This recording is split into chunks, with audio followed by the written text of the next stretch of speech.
Stanford University.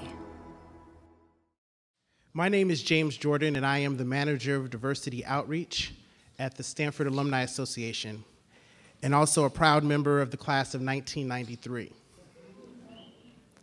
Welcome back to campus for this very special occasion. Before we begin, I want you to please join me in thanking Steve Henderson, a member of the class of 2011, who provided the beautiful vocals and guitar for us during the reception.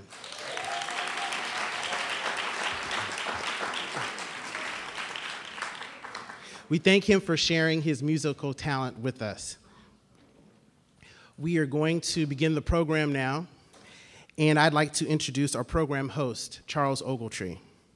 He's a member of the class of 1975.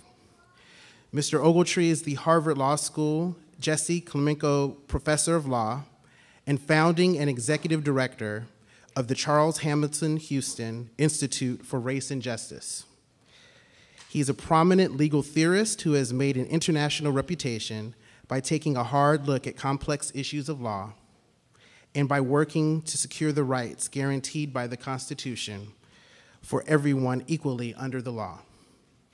The Charles Hamilton Houston Institute for Race and Justice was named in honor of the visionary lawyer who spearheaded the litigation in Brown versus Board of Education, and it opened in September of 2005. It focuses on a variety of issues relating to race and justice. Mr. Ogletree is an accomplished legal scholar and professor whose accomplishments are too many to mention here. Though he is a member of the Harvard faculty, he has proven to be a Stanford Cardinal, tried and true. He has provided volunteer service to the university as a former member of the Board of Trustees and a member of the leadership team of the Black Community Services Center Expansion Project. He has also chaired the 2 university task forces on minority alumni relations, the first of whose recommendations resulted in the creation of the Multicultural Alumni Hall of Fame recognition in 1995. We've invited him back this afternoon to celebrate this milestone of the 15th year of the ceremony, to give us a brief history of the Hall of Fame and to share its significance for the university. I am pleased to present to you Mr. Charles Ogletree. Thanks, James.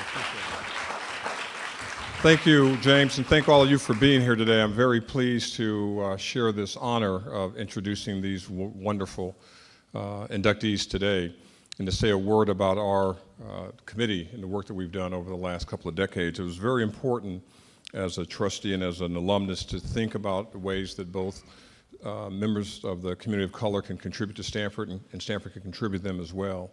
And it's so wonderful that so many of them are here. And our whole goal when we wrote the first report in the early 90s was to think about how do we sort of memorialize the fact that we have many achievers from many communities. And I think this 15th anniversary shows that we've been here a long time and that people are doing remarkable and important work. I want to thank all the different centers here, the Asian American Activity Center, the Black Community Services Center, El Centro, Chicano, the Native American Cultural Center, and the Stanford Alumni Association for their role in making this happen. And it's a great opportunity to recognize the accomplishments of so many distinguished alums, and I'm glad that Provost Etchemendy is here and the university is well represented. Let me just say a couple of other things as well. During the reception on the screen, I think you saw some of the names and photos of the members of the Hall of Fame, and they represent what is the best of this great university. We established this in 1995 to make sure that the entire university appreciated the enormous contributions while they were here and since leaving here. And even some of these were awarded posthumously for alumni who are not here, but have done outstanding work in their time at Stanford.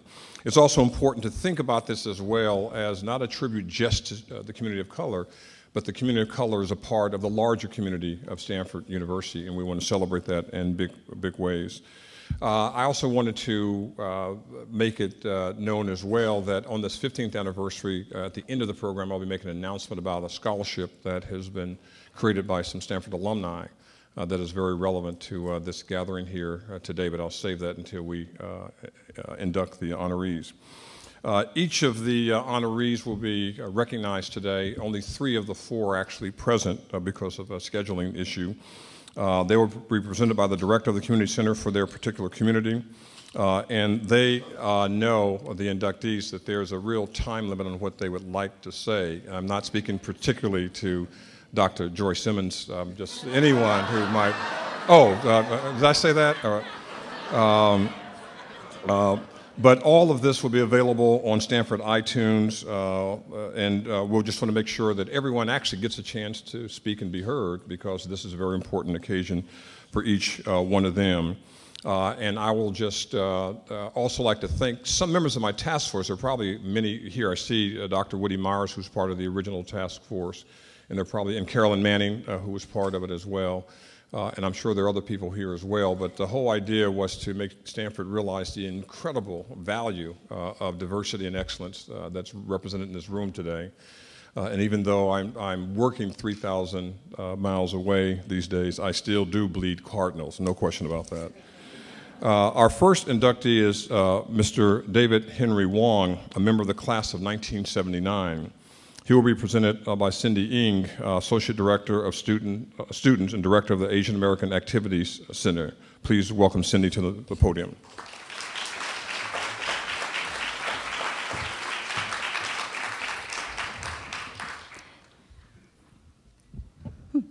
In the 1989 interview, David was asked, "Why theater?" His response, "I've never been able to give a very adequate answer to why I became attracted to the theater. I think it was mostly because I saw this event taking place before me, a play, and I thought, I can probably do that." And so he did, to the tune of 3 Obie Awards, a Tony, 2 Grammys, an appointment by President Clinton to the President's Committee on the Arts and Humanities, and fellowships from the National Endowment for the Arts, the Guggenheim and Rockefeller Foundations, the New York Foundation for the Arts, and the Pew Charitable Trust. And to think, it all started here at Stanford, in Okada House, no less. There's Ann Takamoto, our RF, where in his senior year, David wrote his first play, FOB, for a class. Fellow alum Nancy Hatamiya recalls a conversation with David when he mentioned a desire to produce FOB. They decided to seek funding, and out of that conversation, the Asian American Theater Project, or AATP, was born. And as you can see, they're alive and well at Stanford. The first performance of FOB took place in the lounge of Okada House. A week before opening, David received word that his play had been accepted for production at the prestigious National Playwrights Conference at the Eugene O'Neill Theater in Connecticut. A year later, Joseph Papp, the influential New York City director and producer, brought the play to New York's Public Theater for the 1980 season. And if any of you haven't seen FOB, the Asian American Theater Project are producing it for their winter production, so make sure you look for the emails and attend. Nancy sums up that amazing time. Quote, "I remember it was totally surreal. One moment we were Asian American students trying to express our unique experiences and voices, and the next moment our modest production had the attention of legitimate theater critics due to our now famous playwright." David's career has been like that ever since, one amazing achievement after another, end quote. FOB went on to win the 1981 Obie Award as the best new play of the season, and David went on to become what Time magazine critic William A. Henry III described as, quote, "the first US playwright to become an international phenomenon in a generation," end quote. In 2007, David returned to campus to workshop his most recent play, Yellowface, as part of Stanford's Public Theater residency.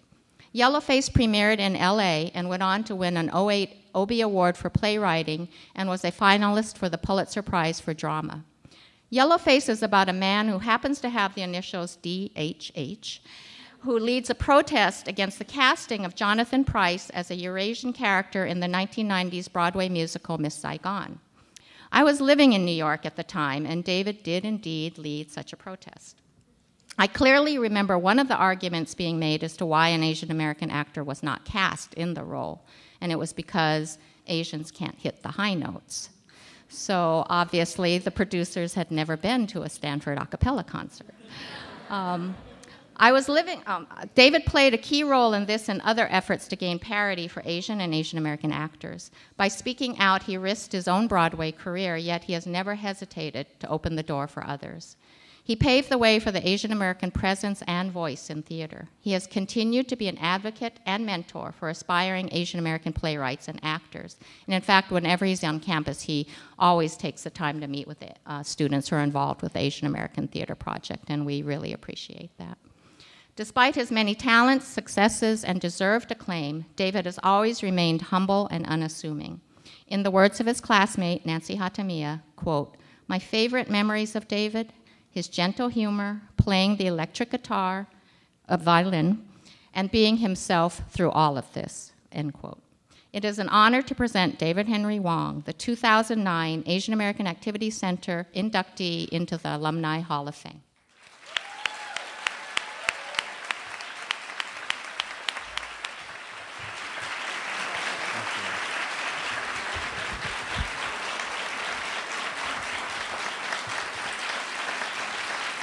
Thank you. Thank you.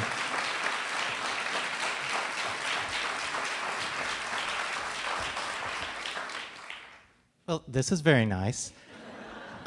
You know, my mother called me up and she said, "Oh, I heard you're, being inducted into the Hall of Fame, and congratulations. And oh, but the downside is it must make you feel really old." And I said, "Well, actually, no, I hadn't thought of that until now. Thanks, Mom." This is a particularly significant award for me and being able to be part of this group, because so many of the elements that go into this particular society are incredibly meaningful to me. First of all, Stanford. My son is, we're starting to look at high schools, and I get a lot of horrible nightmares when I'm visiting high schools, because I'm remembering my own high school experience and how much I hated it.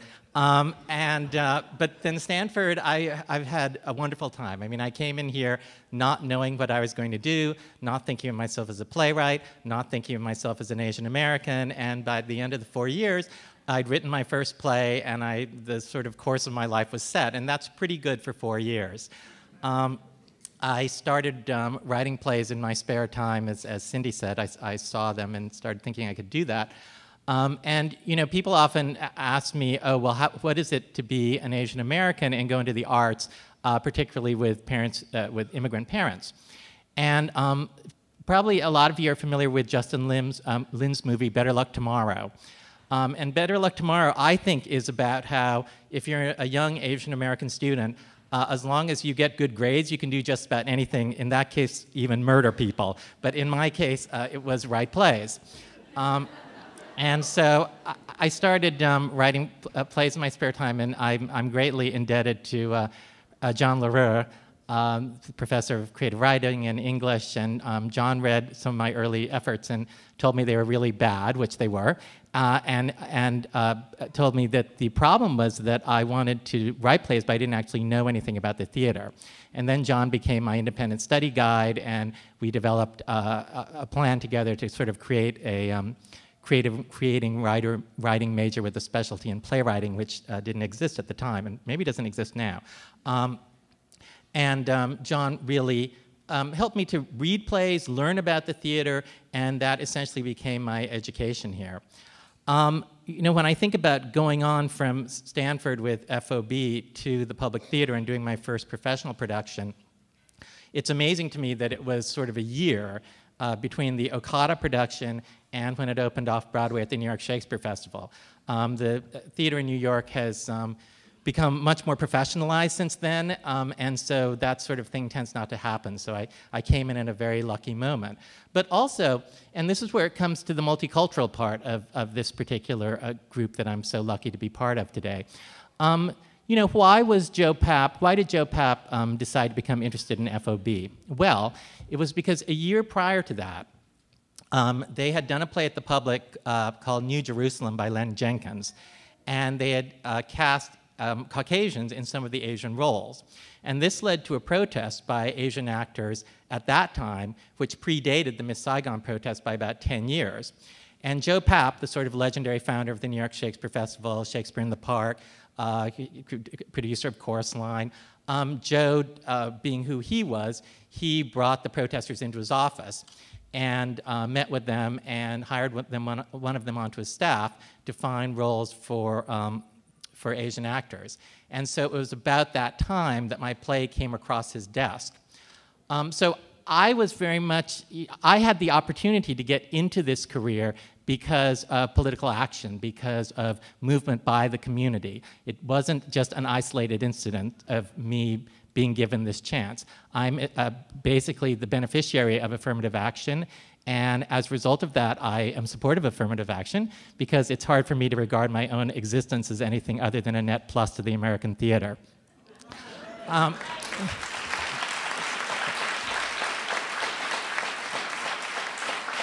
So I appreciate Stanford. I'm very grateful to the political movements and the multicultural movement that allowed me to have an opportunity to do what it is that I do today.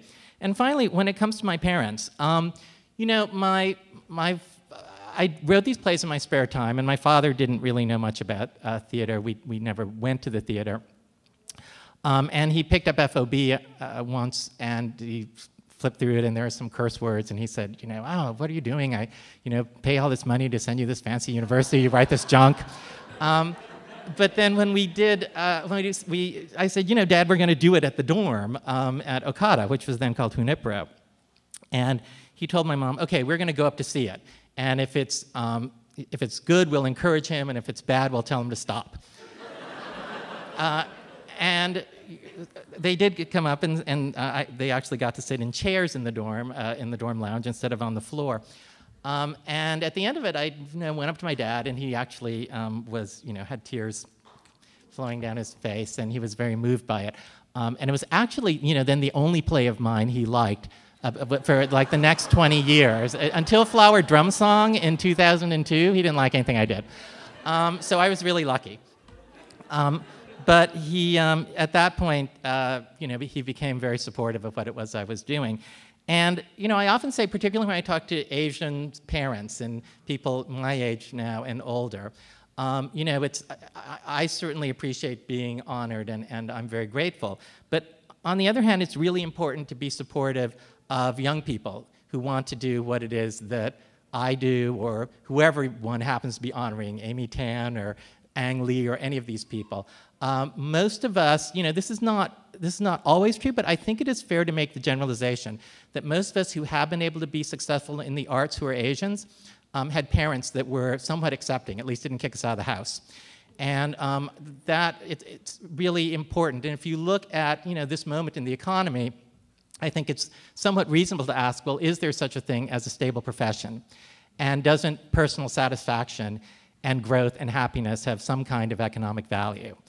No, I don't feel that old today because I get to do something that I love, and I'm very fortunate to have gotten to do it for several decades now, and to be recognized like this by you and to be part of this community is very much icing on the cake. And thank you for doing what you do. Thank you for recognizing me, and thank you for believing in multiculturalism.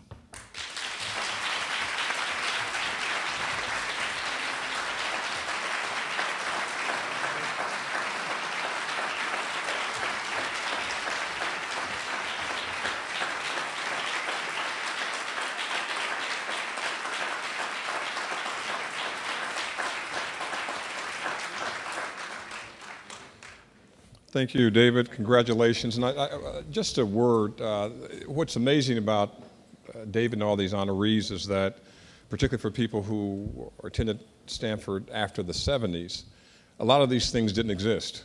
They existed because of struggle and progress. And the fact that they are here doesn't mean that they will always be here. So I want to encourage the younger generation of Stanfordites to make sure to keep pushing for the issues that are so important, because when people have an opportunity like David, he becomes not just a Stanford graduate, but a remarkable contributor to the world dialogue about art and culture. That's important for all of us. Our second inductee is Dr. Vicki Ruiz. She received both her master's and her PhD in history, and she will be presented by Dr. Francis Morales, the Associate Dean of Students and Director of El Centro Chicano.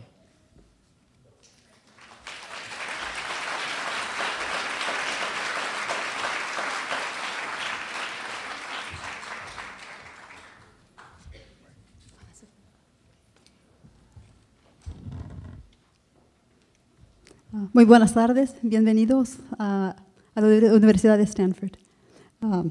Me da mucho gusto saludarlos. En nuestro propio idioma es necesario seguir usando nuestro idioma y siempre darle el valor que tiene. I have the privilege now of introducing Dr. Vicki Ruiz.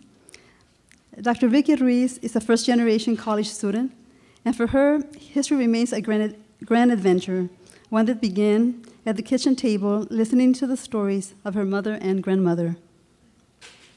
A graduate student in the summer of 1978, Dr. Ruiz traveled to Guadalajara, Mexico, to interview labor and civil rights activist Luisa Moreno. On the last day of her stay in Mexico, she blurted out, "I know what I'm going to do for my dissertation. I'm going to write about you." And what a feeling, right? I mean, all of us who have written dissertations, that's the main thing. Kind of, what am I going to write about? So Luisa Moreno shook her head and said, no, you're going to write your dissertation on the cannery workers in Southern California. You find these women. A few months later, Dr. Ruiz did find the cannery workers after meeting Ed Escobar at El Centro Chicano. Ed was a staff member here at Stanford and also the son of a key union leader. Later, under the mentorship of Professor El Camarillo and Professor Estelle Friedman, Dr. Ruiz completed the PhD in 1982. After teaching at UT El Paso, UC Davis, the Claremont Colleges, and Arizona State, Dr. Ruiz has been a professor at UC Irvine since 2001 and was appointed Dean of Humanities in 2008. She's an award-winning historian and has published 17 books, including Cannery Women, Cannery Lives, and From Out of the Shadows, Mexican Women in the 20th Century America. She and Virginia Sanchez-Corol co-edited Latinas in the United States, a historical encyclopedia named a 2000 Best in Reference by the New York Public Library. Dr. Ruiz is past president of the Organization of American Historians and the American Studies Association. Dr. Ruiz also serves on the National Advisory Boards for the Stanford Center for Comparative Studies in Race and Ethnicity and the Smithsonian's National Museum of American History. She is married to Mr. Victor Becerra, who is here with us today, and Vicky is also the mother of two adult sons, Miguel and Daniel Ruiz. Please join me in congratulating Dr. Vicki Ruiz on her induction to the Alumni Hall of Fame.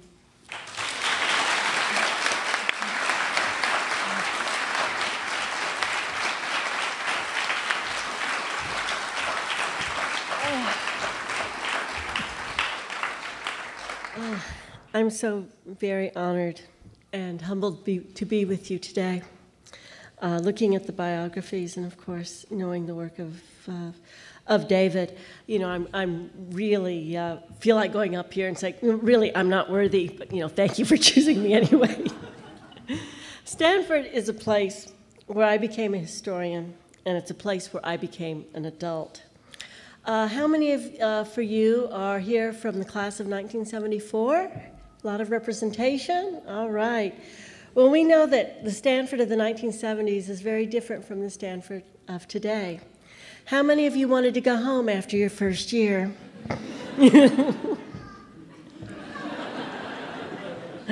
Yeah. It was one of those, I was in graduate school. I was the affirmative action baby, the affirmative action member of our cohort.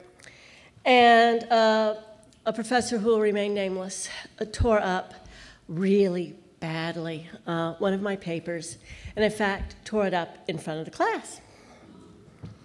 I didn't cry till I got in my car. Okay.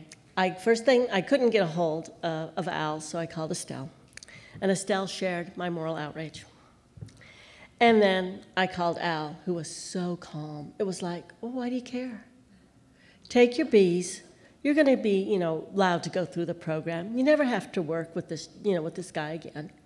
Don't worry about it. Just, go on. Forget about it.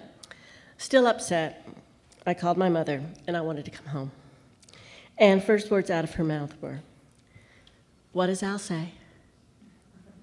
Al told me to forget about it and go on. And my mother, who rarely used a curse word in her entire life, basically told me in her very polite way to suck it up. And indeed, little did I know what career and what life awaited me, but certainly the education, both the good times and the bad times, really has prepared me for things that as my life has unfolded.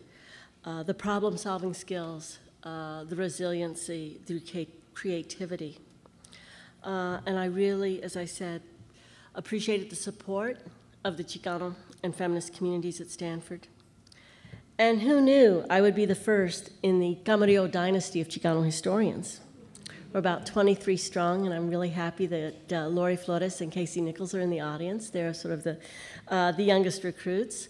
Or also I'd be among the first cohort of women's historians that worked with Estelle Friedman. Collectively, we're all known as the Stanford Mafia.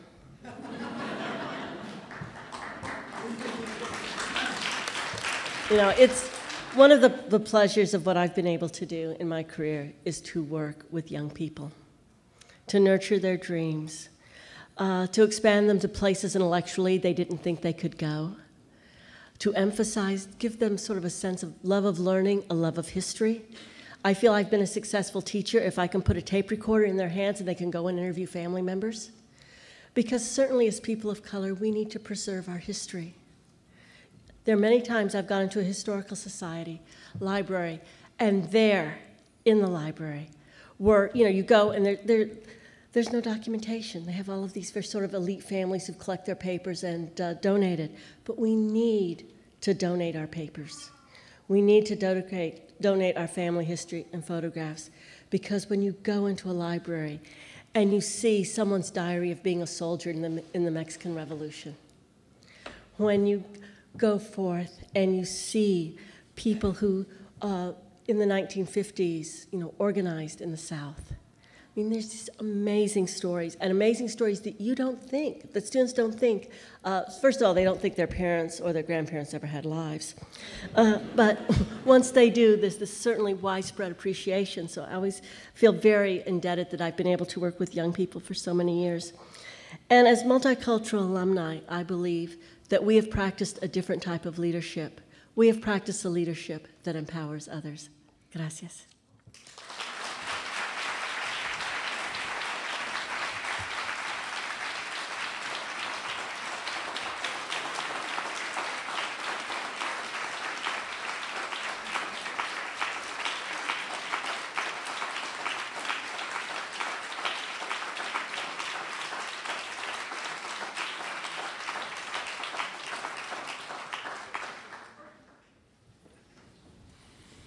Remarkable.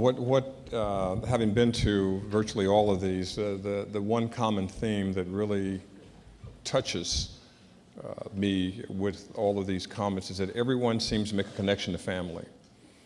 And in each of these cases, there are often in our community family who didn't have the opportunity to come to Stanford, but protected us to make sure that we'd have an opportunity to do what they could not do. That an amazing amount of sacrifice, and so family is a remarkable theme that comes through. And it's also one of tradition. Just thinking about the important work of Dr. Ruiz, which she's written, what she's done, and it reminds me as a legal historian of the important work of communities of color when the Menendez case right here in the city of Westminster in California was a precursor to the Brown decision. Mexican American children were not allowed to get a quality education. and Thurgood Marshall and Robert Carter wrote briefs in support of that Ninth Circuit decision. So even in a place like California, we had problems. It wasn't a Southern problem, it was a national problem. And the fact that these coalitions worked together made so much a difference. And I hope that folks will read Dr. Reeves' work. It really is remarkable. The third inductee is Dr. Joy Simmons, a member of the class of 1974. I know Jan Barker is going to do the formal introduction, but I have to say that Joy is one of those remarkable role models who, when all of us arrived here at Stanford, greeted us, her and Woody and other folks, and Grace and Tom. There was a sense of community, and they had all their things to worry about, but we were also their children as well. We were only a year older, or younger, I should say, but we were their children. And they made sure that we were in a very safe area. We had to study, but we also had a chance to party. And those two were not inconsistent, right? But you had to study if you're going to party, right? And I just think that it's great that I bet half of us did not know what the other person was studying. And people knew Joy worked hard, but who realized she was going to be not just a doctor, but a great doctor. And that's what a place like this does, to make you think about things and do things that make an enormous amount of difference. For the formal introduction, Jan, I'm sorry. Please welcome Jan Barker Alexander, Associate Dean of Students, Director of Black Community Services Center.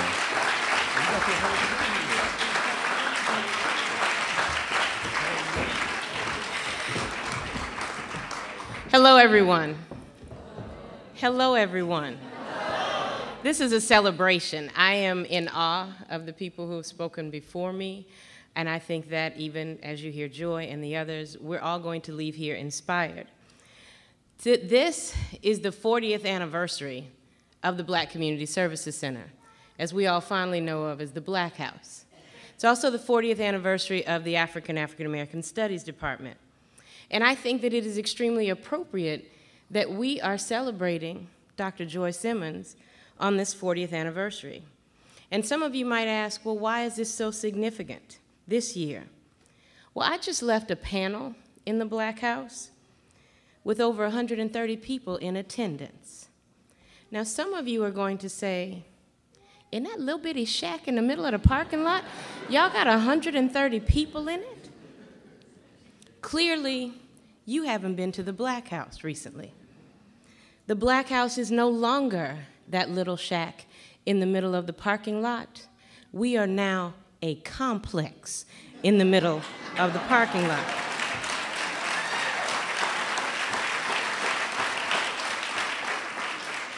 Now, clearly, there are a lot of people to thank for that. Thanks to the Stanford Fund, Provost Etchemendy, President Hennessy, our generous donors, our leadership team.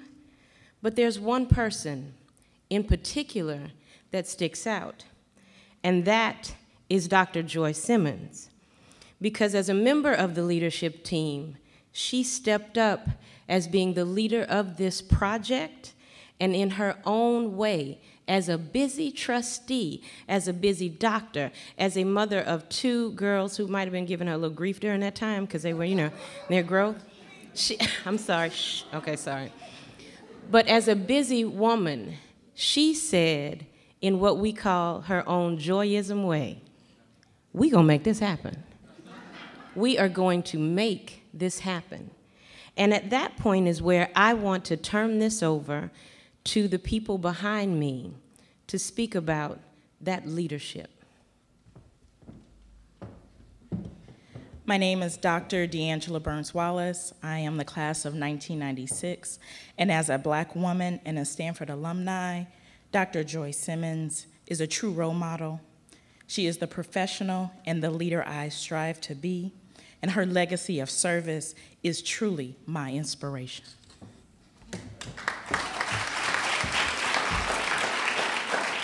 Joy is blushing. My name is Nadia Figueroa, class of 2004. I was born in Kingston, Jamaica, 04, and I'm currently at Oxford studying international development. I first met Joy on a fateful Saturday morning. I was sent as a special envoy from the group of students who are advocating for this bigger Black House, and I was very apprehensive. This is a very important, very powerful woman, as in my capacity as ASSU president, I understood the type of work that a board of trustee member does. And I said, well, will she have time for me? Will she have time for students? And Joy, you were everything that I expected of someone in that position and so much more. Not only were you intelligent, not only did you have that presence, not only were you commanding, but you were also above and beyond so generous with your time, so kind and so gracious, so willing to give us as students the opportunity to grow through your leadership. And I cannot neglect to mention also fabulous and fashionable at all times.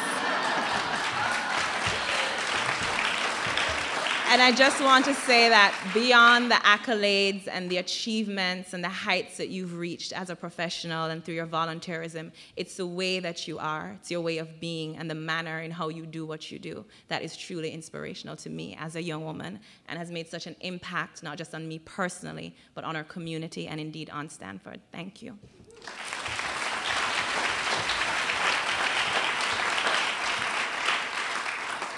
Hi, everyone.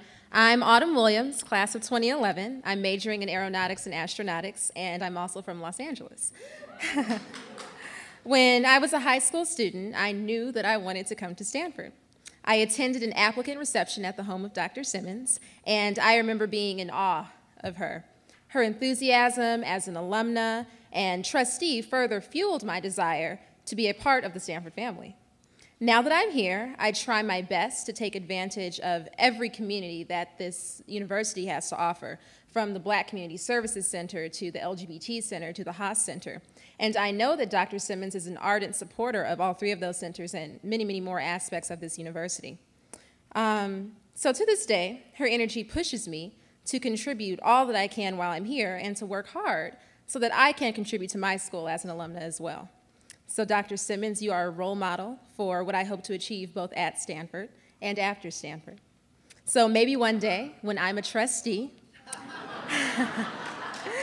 I will also inspire a little girl from Los Angeles to become a part of our family. So thank you so much.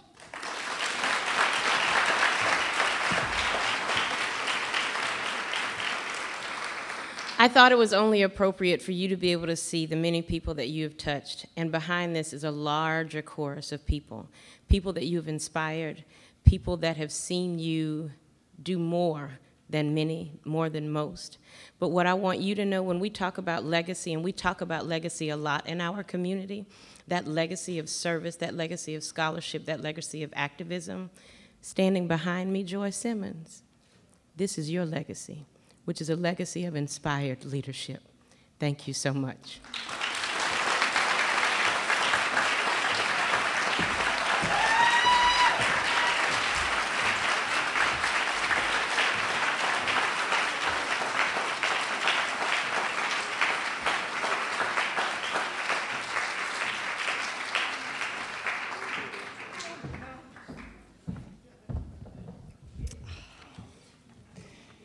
Thank you so much.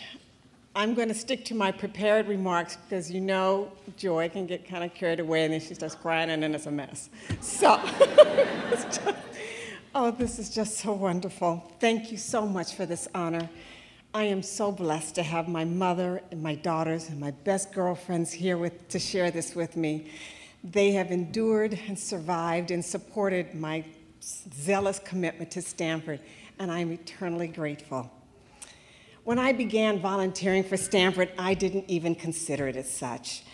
As president of the Stanford Black Alumni of Southern California, I gathered a group of alums in my home in Los Angeles. We always meet at my home. But anyway, this is my home. And we met with then Dean of Admissions, Jim Montoya, to talk about how we could be active in recruiting Black students to come to Stanford. We wanted LA kids to have the same magical experience here at Stanford that we all had. So from that came the applicant reception that I held at my home, gosh, for over 12 years, and over thousands of students have come through that home and shared and heard about the excitement that we as alums had at Stanford. And for those students who didn't even go to Stanford, didn't get admitted, they've come back to tell me about how they remember coming to my home and how they remember that energy and that support and what you do when you go to Stanford, how important that was to them. That just fueled me to continue my Stanford activities as much as my full-time job and full-time motherhood would allow me to do. When I was selected to serve as a trustee, it gave me the opportunity to represent Stanford nationally. I met with alums all over the country to encourage them to participate in the students' dream of a bigger, better Black House. And look what we have. Through the Stanford Challenge and Leading Matters events across the country, I've tried to convey to alums, many of you have heard me talk about this, about participating and giving, and how much, so much more one gets than one gives. There are so many outreach programs to the community here at Stanford and around this community. On campus, programs like the Stanford Medical Youth Science Program and so many opportunities that's afforded to us through the Haas Center of Public Service. They are dear to my heart, and I truly encourage all of you to look into it and support these efforts on campus. There are so many ways that alums can participate and really experience Stanford after you've left. There's the OVAL process, that effort to encourage alums to interview students across the country so you become that personal face of Stanford to so many young high school people who want to come here. It's just an amazing experience, but let me stop. Okay, the faculty, staff, students, and alumni, we are all part of the fabric of this great university. So enjoy reunion homecoming weekend, reconnect with old friends, meet new ones, and see all that this university has to offer. Thank you so much for this honor. I am just so thrilled. Thank you.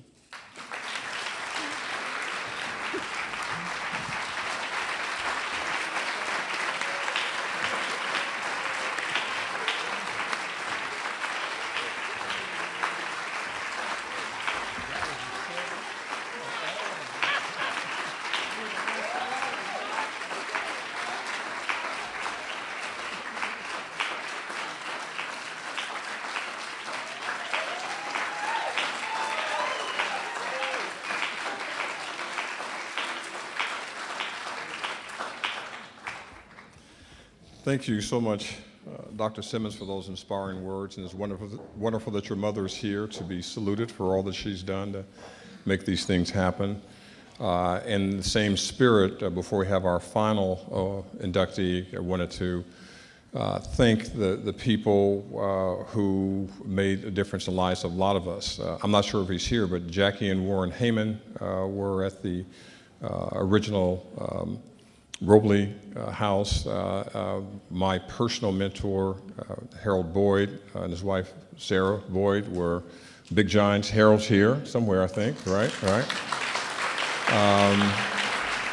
Hank Oregon, the Bates family. You can just, all of us have people that we talk about. So I hope during the reception, those of you who have not been inducted, you are still important. And I hope you'll tell the class of 2004 and 9 and 11 that my Stanford experience and how it has influenced so much who you are and what you are today, because we all are really in the Hall of Fame because we made it through, which is not guaranteed. And we did something with it. What you see is a whole string of service that comes out of each of these awardees, each of these inductees. Our last inductee is Hillary Tompkins, who received her law degree here at Stanford in 1996. She is not here today, but Denny Woodward, the Associate Dean, Associate Director of the Native American Cultural Center, will tell us about Hillary Tompkins and accept the award on her behalf. Please welcome Denny Woodward.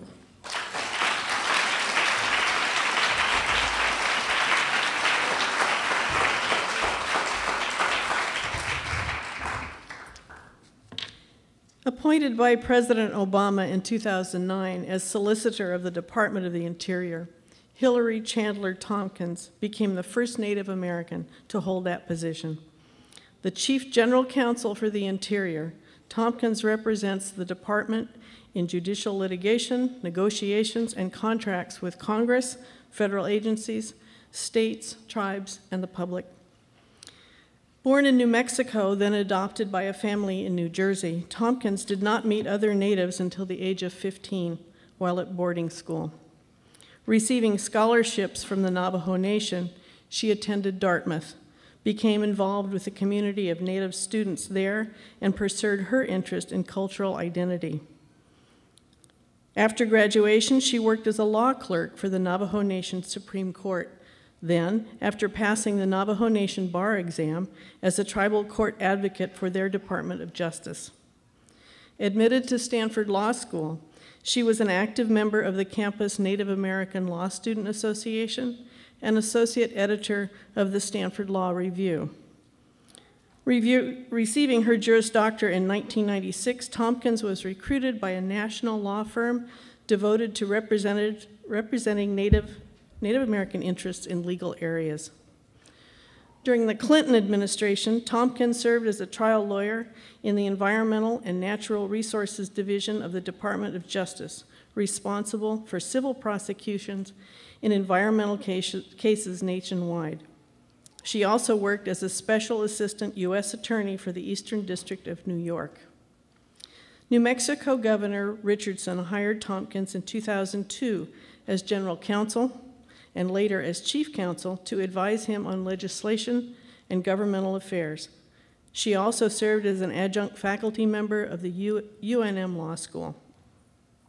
In August 2009, Solicitor Tompkins, accompanied by Interior Secretary Salazar and Assistant Secretary for Indian Affairs Echo Hawk, returned to Arizona to meet with the Navajo Intergovernmental Relations Committee and increase awareness of Native issues.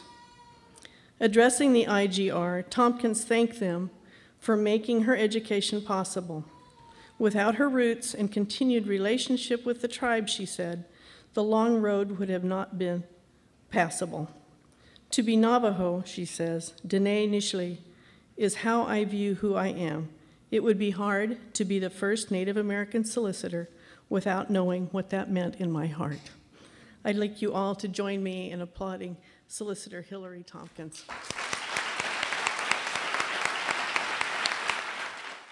Up until 2 days ago, Hillary had her plane ticket and she was coming out here, and her 18-month-old daughter had been suffering from an earache, and then Hillary came down with a fever, so she can't be with us, but she did send her personal remarks. She says, I am very sad that I was unable to travel to our beloved Stanford today to accept the Stanford Multicultural Hall of Fame Award. Unfortunately, I'm under the weather and could not make the trip from Washington, D.C. I would like to say that I'm deeply honored to receive this award. I have been in my new position at the Department of the Interior for a little over 4 months now. It has been a whirlwind with lots of new challenges and experiences. In the field of Indian law, the solicitor of the Department of the Interior is viewed as having huge influence over the fate of Indian tribes and people. I never imagined in my lifetime that the solicitor would be a Native American, and I certainly never imagined it would be me. A big reason I decided to leave my cozy adobe house in Albuquerque, uproot my family, and take on this new challenge was for my 1.5-year-old daughter. I want her to see that a Native woman, her mom, can do this. I want her to grow up in a world where a Native American woman has the same chances as anyone else to achieve what she wants in life. I applaud the Stanford Alumni Association, the Native American Cultural Center, the other community centers for sponsoring this event, and I regret that I could not be here to celebrate with all of you. My Stanford education gave me the tools to succeed in the legal world. It put me on an equal footing with my peers. It is your support that keeps all of us awardees moving forward, breaking down barriers and building a path toward a greater equality.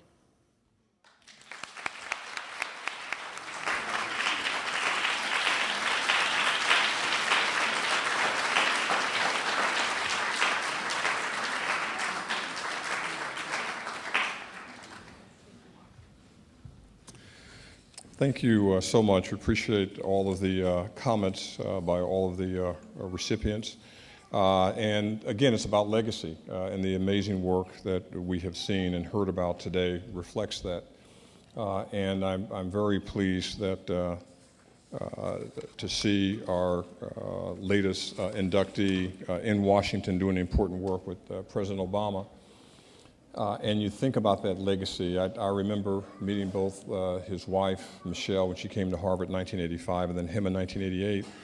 And as much as we salute them today, they both came from incredibly humble surroundings. No one could have imagined that Michelle, whose parents had not gone to college, would make it possible for her to go to Princeton and then Harvard Law School, or Barack, whose father from Kenya, who only spent time with him once, and his mother, who was pregnant as a teenager, a white woman from Kansas, raised him. If we were to ask what would happen to someone like that, the African-American kid whose father abandoned him, whose mother was pregnant as a teenager, where would he be 47 years later? And you would say he would be dead or in jail or on drugs. But we said, no, he's actually at 1600 Pennsylvania Avenue Northwest.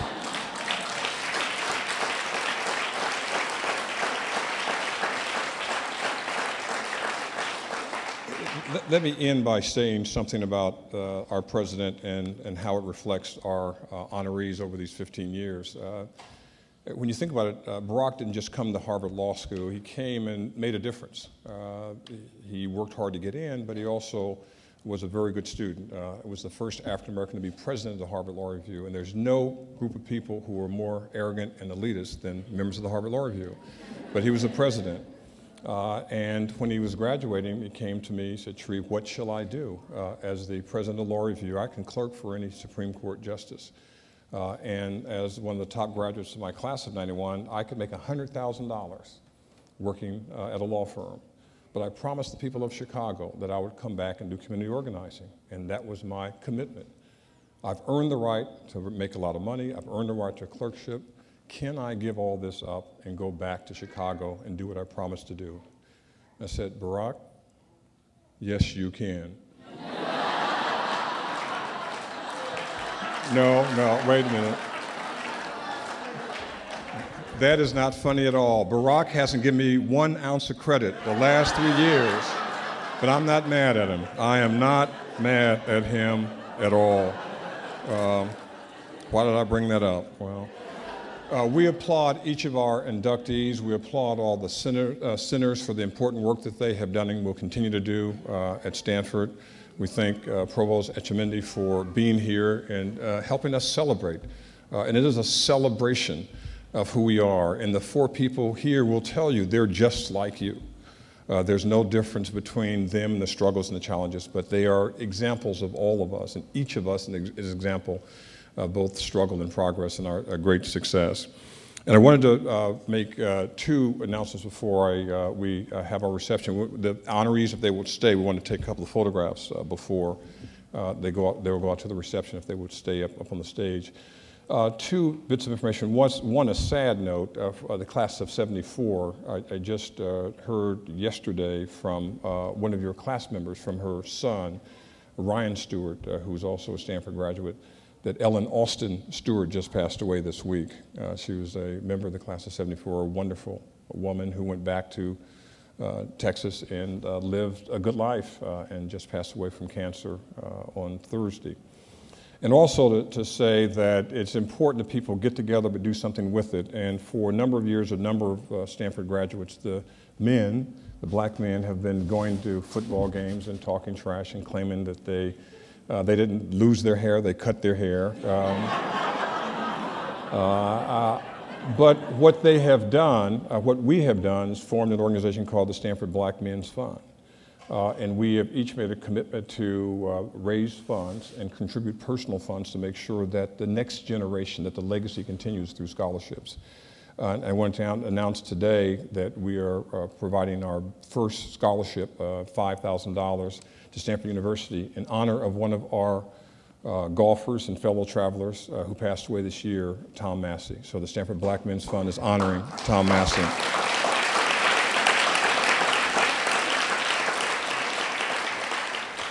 I just want to remind everyone that the audio recording of this program will be available on the Stanford YouTube channel and for download from Stanford iTunes in November.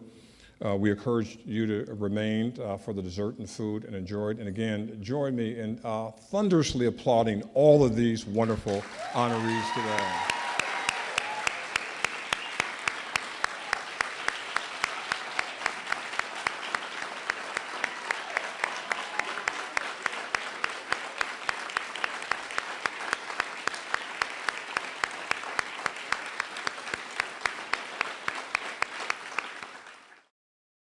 For more, please visit us at stanford.edu.